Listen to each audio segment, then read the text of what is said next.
Hey everyone, welcome to FMS series. Today's topic is professional ethics practice question. I hope you will enjoy this video. And watching this video enter the week will help you to build a foundation on that topic. And I will publish the next videos on next week. So till then, try to watch this.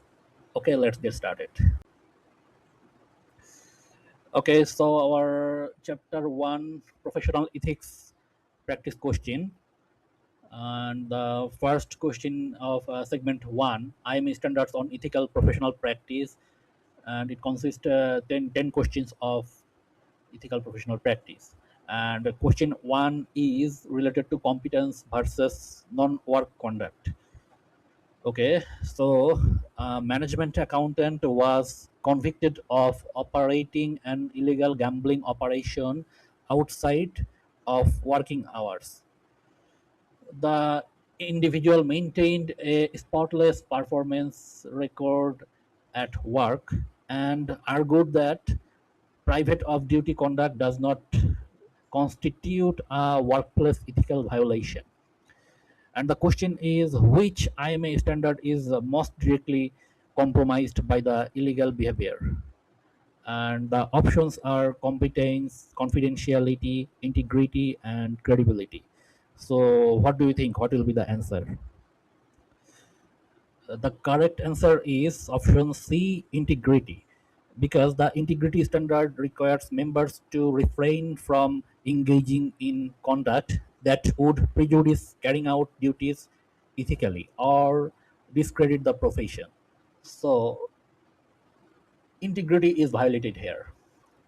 Now, we are going to the next question. Our next question is related to competence standard details. And the question is, a newly hired cost analyst wants to ensure full compliance with the IMA standard of competence. Which of the following is not an explicit requirement under this standard? And the options are option A, maintain professional knowledge and expertise by ongoing development of skills. Option B is perform professional duties in accordance with relevant laws, regulations, and technical standards. Option C is report information fairly, objectively, regardless of whether it is favorable or unfavorable. And option D is provide decision support information and recommendations that are accurate, clear, concise, and timely. And the right answer is option C. Report information fairly and objectively, regardless of whether it is favorable or unfavorable. Because communicating information objectively and reporting favorable or unfavorable data is required under credibility standard, not competence. Okay, our next question is related to integrity responsibilities.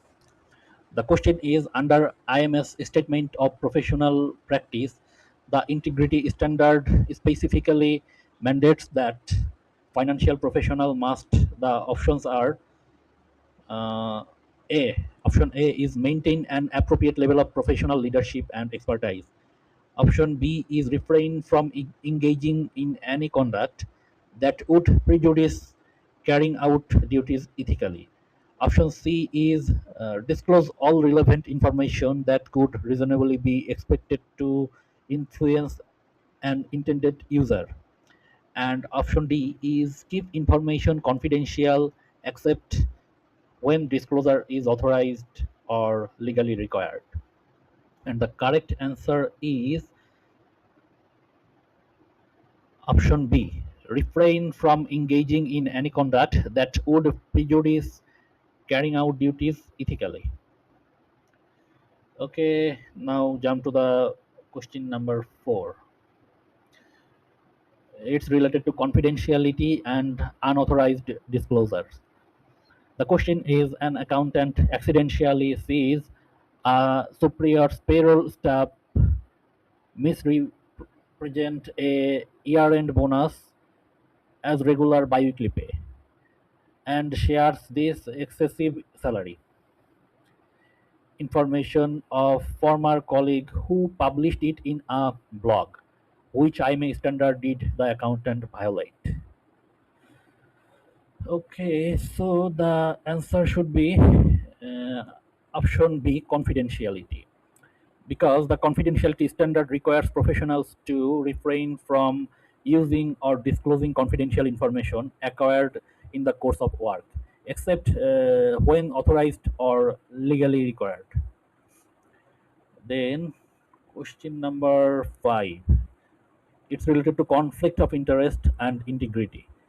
And the question is, a senior analyst leads an margin and acquisition evaluation team targeting a public firm. The analyst holds a substantial equity stake in the target company but chooses not to disclose this holding to the evaluation committee. Which standards is violated? Here the options are: option A, competence; option B, confidentiality; option C, integrity; and option D, credibility. The correct answer is option C, integrity, because integrity requires members to mitigate actual conflict of interest and regularly advise all parties of any potential conflict. Okay, so we are going to option 6. Question 6 is related to accepting gifts and bribes. The question is, a divisional manager offers an internal controller premium event tickets in exchange for approving an inflated budget that guarantees the manager's performance bonus. Which IMA standard directly addresses the controller's duty to refuse this offer? Option A is competence, option B is integrity, option C is credibility, and option D is confidentiality. So the correct answer should be option B, integrity, because refuse any gift, favor, or hospitality that would influence or appear to influence one's actions is a core element of integrity. Okay, the next question is overarching ethical principles. The question is, which of the following represents an overarching ethical principle explicitly stated in the IMS statement rather than one of the four specific standards? Okay, the option are: option A, competence; option B, honesty; option C, confidentiality; and option D, credibility. The answer is option B, honesty.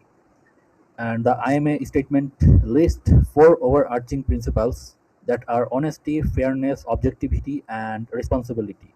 Competence, confidentiality, integrity, and credibility are the four professional standards. Okay, then question number 8 is permissible disclosure of confidential data. The question is, in which scenario is a management accountant permitted to communicate confidential corporate data to external entities?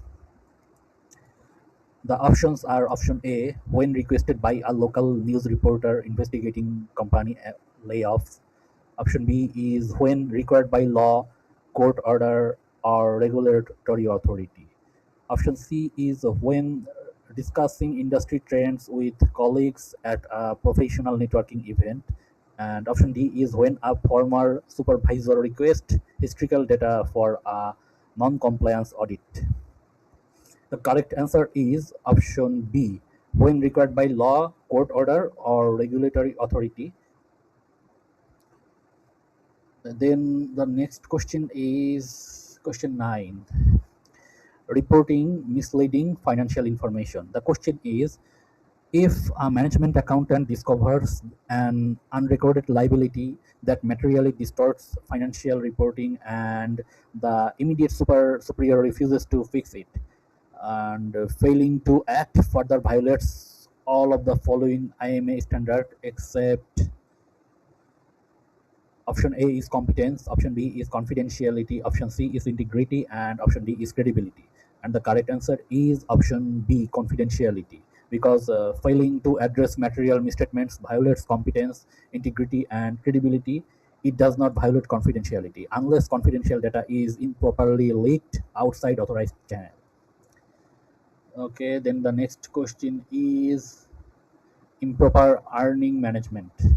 And the question is the to hit a year-end revenue goal, a branch manager asks a vendor to dealer billing for current quarter marketing services until the following fiscal year. How is this action classified under ethical guidelines? Option A is acceptable cost containment tactic. Option B is acceptable timing strategy under GAAP. Option C is a violation of ethical standards because it is improperly manipulates expense recognition across periods. And option D is a legitimate trade discount arrangement.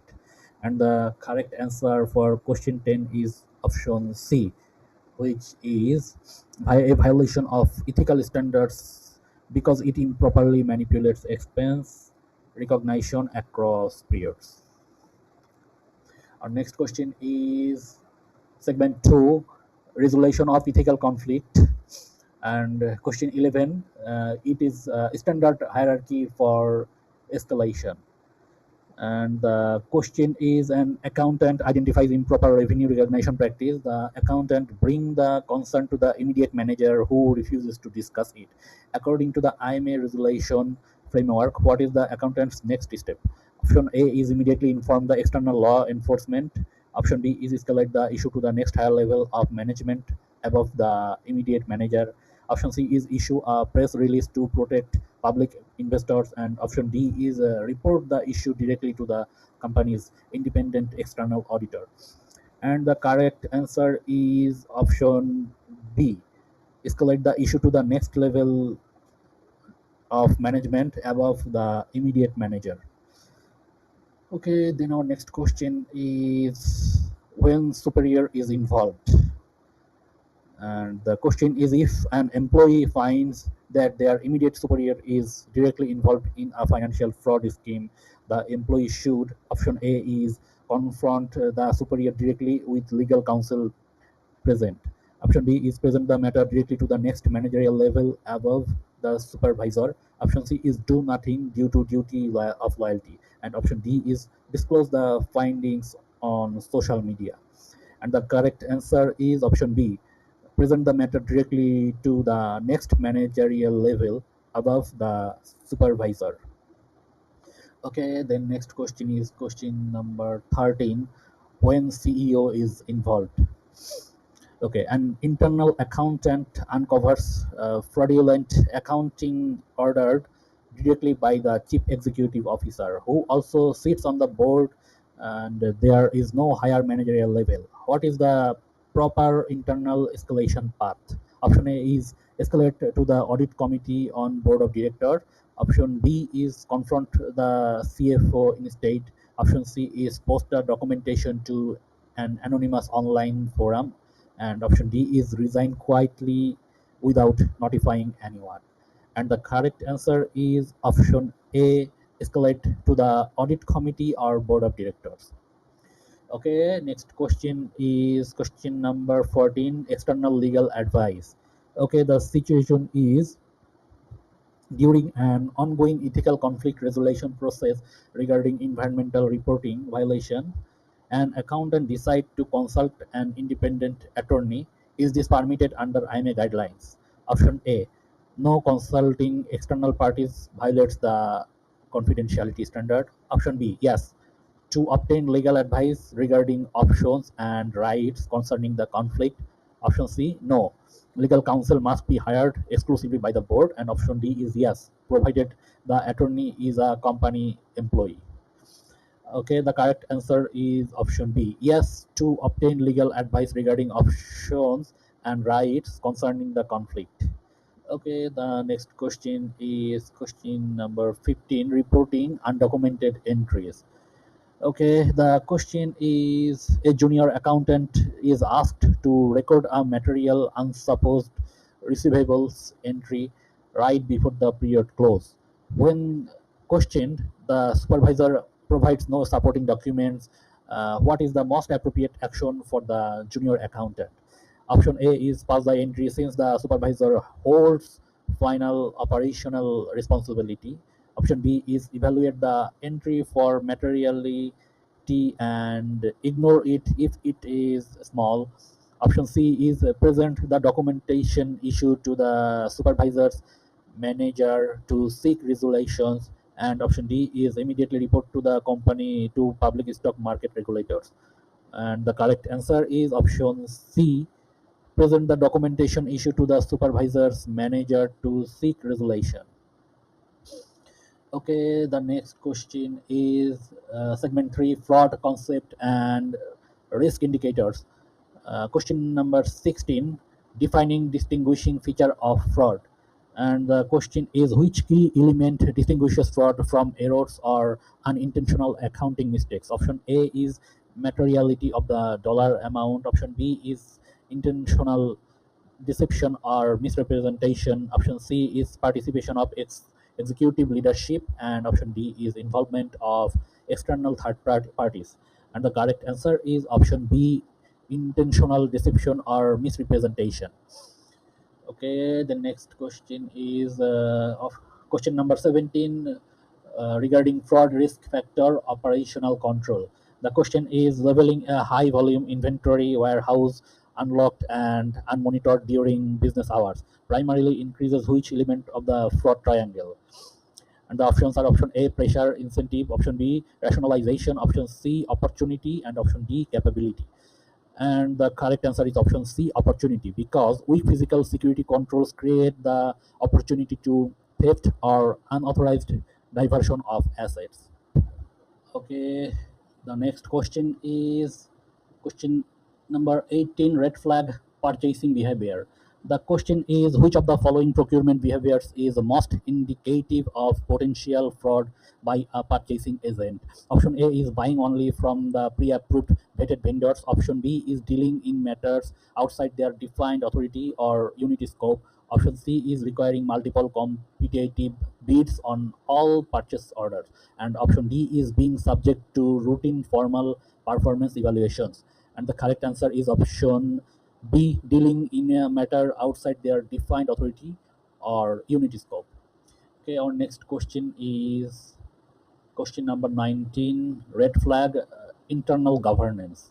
And the question is, which of the following organizational characteristics would not be considered an indicator or red flag of operational management fraud? Option A is managers regularly assuming duties reserved for subordinates. Option B is dominance of management by a single person without board oversight. And option C is executive compensation tied heavily to aggressive financial targets. And option D is managers being subject to mandatory independent annual performance review. And the correct answer is option D, managers being subject to mandatory independent annual performance review, because independent performance review strength internal governance and reduce fraud risk. Next question is the last question, question number 20 is conflict of interest in purchasing. The question is, an accountant discovers that a primary supplier is privately owned by a company's purchasing director. The supervisor insists the prices are fair, so no action is needed. Under ethical standards, this situation represents option A, an acceptable business practice if practices prices match market rates. Option B is an undisclosed conflict of interest that must be formally reported and managed. Option C is a violation of external audit regulations only. And option D is acceptable trade relationship.